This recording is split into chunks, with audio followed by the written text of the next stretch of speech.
Hello, I'm getting ready for work. I got a Christmas job.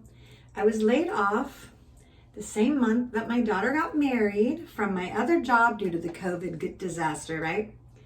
Which is sad. I'm smiling, but I'm sad on the inside. I'm crying. In the meantime, I needed a job. I went to one of my favorite stores, saw they were hiring, and I am headed there soon. I wanted to talk a little bit because I kind of thought about this thing that when I beautify myself and take a little time to get ready, I think a lot, and I decided to go ahead and write and communicate what I'm thinking. It's so interesting. It's such an uncertain time. It's such an unstable time. I started thinking about all the things I went through for about 20 years with my faith. There were some uncertain, chaotic times. I was involved in a ministry that was collapsing due to some really bad decisions some leaders were making. And I was sort of a fallout person with that. My marriage also fell apart, probably as a byproduct of this church faith disaster. And I had a couple surgeries along the way that kind of caused me to have a quiet time in which I would get close to the Lord because I didn't have any other options. I raised my 3 kids. One of them had a little bit of difficulties growing up and such. And one of the things I realized was I needed some real stability during those difficult times. My sister also passed away at 42 years old. She had kidney failure at 29, and she literally had so many ups and downs while my kids were little, so many near-death experiences in a real way, that it caused me to have to seek a stability like no other time. Like, how could I handle all of that pressure and stress and keep my sanity, I thought of a couple scriptures today that I have built my life upon, and I thought as I'm curling my hair with my Croc curling iron, I would talk about these 2 scriptures. So one of them is Isaiah 33:6, and it talks about he shall be the stability of our times, of your times. Who is he? It is Christ. It is the Messiah. It is the risen God. And truly, if we put our trust in him, he is a rock for us. And what I had happen in my life was a great need of a foundation that would not crack or crumble as I saw my life falling apart, cracking and crumbling. Also, I had my whole family depending upon me and emotionally, and I needed to be rock solid. Well, I'm not a rock solid natural person, but I like stability. I like a sense of being in control, like something that's solid, right? Also, Isaiah 41:10, I'm looking at my note. If you go look at Isaiah 41:10, it talks about fear not, don't look around and be in dismay. I am with you. One of the things that we need to know is that God is with us. In this new season, it is now an uncertain time like no other in our land. What we need to realize is that God is with us. That is the hope of Christmas. The Christmas message is that God is with us. Emmanuel, God is with us. And when you trust in the Lord, you will not be shaken.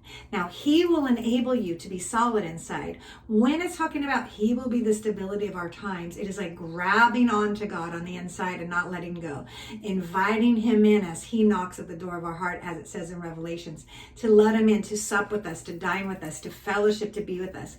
As he's with us, he might clean out a couple closets, he might come in and he might dust and sweep some of the dirt out of our hearts and minds. But that is what we need to be stable. If we trust in the Lord, there are so many scriptures that says, if you trust in the Lord, you will not be shaken, you will not be afraid, you will be fine, you will overcome. If you trust in the Lord, you will see that he is faithful and he will take care of you. You will be fine. You will overcome. You will be strengthened. This is my hope, right? But it's been almost 40 years that I began trusting in the Lord. And as I tell people, I might have had wild times and questioned things, but I am validating that trusting in him is the right thing to do. It is the strong thing to do. It is a solid thing to do.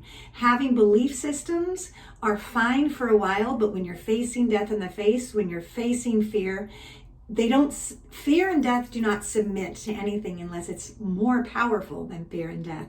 And what is more powerful than fear and death is God himself, the author of life and death, who not only loves us, but sent his son to die a horrible death in place of us so that we could gain access to this perfect heavenly kingdom where he rules and reigns, where only perfection can dwell. And he qualifies us by his own shedding of his blood to receive life and life abundantly with him for eternity. That is our hope. Now, of course, when I'm having a bad day and I'm really down and I'm feeling terrible, like a week ago, I had no job, and this job's only going to last a month, so I'll have to give a follow-up video later. But what I started realizing is that I need stability like never before. I started thinking of a song. It's called "In Christ, the Solid Rock I Stand." It's very old. It's a hymn. I learned it when my grandma and grandpa would take us to Lutheran church when I was a child with my parents. And I have an old hymnal, and I was listening to it today, and you can access it online and everything. It's out there, but it's "In Christ, thy solid rock I stand. All other ground is sinking sand. All other ground is sinking sand." And I remember in my life when everything fell apart, I had taken my young life and went in the direction of ministry, thinking that I was going to help save the world at a young age. Maybe now at an old age I will, but at that stage of life, I had a dream in my heart of what I was going to do. And God brought me a lovely young man that I married, and we began our life, and things began to not go as I had planned. I used to want to write a book called "This Is Not What I Signed Up For." I did not sign up for this, but none of us have signed up for some of these things in life. Life happens. It is an unstable world, but the stability of our times and the stability of my times was Christ. And I remember when everything was stripped from me, my identity, my marriage, the ministry I'd known for 20 years, which was like family friends. I still had some of those friends, but the reality was everything was stripped from me to where I didn't know who I was, except I know I was a mom. I knew I belonged to God, and I know I was a daughter still, but I was devastated. And I remember one time around the Thanksgiving time, I could not think of what I was thankful for. It was so hard for me. I was like, what am I thankful for? What am I thankful for? Well, I thought I was thankful no one died this year. Now, some people have lost people this year. That year, no one had died. So that was what I was thankful for, because I had lost people at other years. The other thing was, no one was in jail, which sounds bad, but in my family there were some shaky times with some of the choices of one of my kids, which I will not name, but he did not go that way, which was wonderful. And on a serious note, I couldn't think of anything, but I did think of something. For me, I had 2 arms and 2 legs. So one day I said, God, I'm thankful that I have 2 arms and 2 legs, and no one died this year, and no one's in jail. Like, that's all I could think for that year. Okay, now you could list your own, and maybe you have less fortunate circumstances than I did at that time, but I'm telling you, I did not know where to rest my soul. Even though I knew about God and Jesus and I loved him, how could I find a resting place where I could settle inside? Okay, because I have to handle life in the world, and it's hard. So I literally was thinking to myself, you are my rock, God. Jesus is my rock, because he tells a story about how the storms of life are going to come, and they'll come against a house that hasn't been built on a rock, and it will devastate the house, and the foundation also will wash away everything. You won't be able to rebuild because it's built on sinking sand. Christ, the solid rock I stand, all other ground is sinking sand. And so what happened was, I remember thinking in my life, I've lost my house. I've lost my house, so to speak, and I had nothing. And I remember thinking, okay, Christ, you're a rock, so I'm going to go ahead and I'm going to start my life all over. It's going to be a restart. I remember I was in my early 40s. It's going to be a restart. And I don't know what my future looks like, but I'm going to say I'm on the rock, and my rock is Christ. And you know what? Jesus also said that if you built the house, your house of life, on the rock, that when the storm came and beat against the house and it was falling apart and being devastated, it would still stand. The life would still stand because it's on the rock. It's founded on the rock.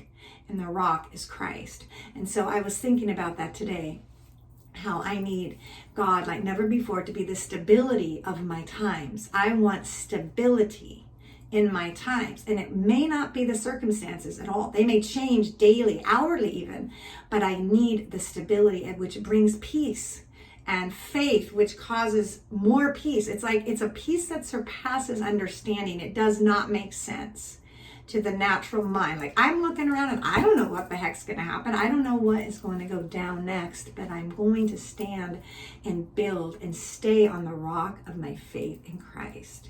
And so what I wanted to share was at the end of Isaiah 41:10, it talks about, don't look, when you look around, don't be afraid, don't be dismayed. He says, for I'm with you and I will strengthen you and harden you to difficulty. Christ, God raised from the dead. Now in Isaiah 9 talks about the coming King Christ. It doesn't name him. This is the Jewish part of the Bible. Christ was Jewish. He fulfilled all the law. He is the Son of God. You have to wrestle with that yourself to decide it. But I'm telling you right now, if you call on his name, he will hear you because he really is true. And so he will harden you to difficulties even. You don't have to harden your own heart. You don't have to tough it out. You don't have to try so hard. You can rest in Christ. Do what you got to do. It doesn't mean you just sit around. It just means you rest and trust and you find your anchor of your soul, which is your hope. Hope gives you a purpose and a dream. And even if your hopes and life has been devastated, you can have hope in Christ, which is eternal. So no matter what happens over the next few years, the few months, few days, few weeks, no matter what has happened to you in the past, you can have hope. That is an anchor. That is a stabilization to your soul.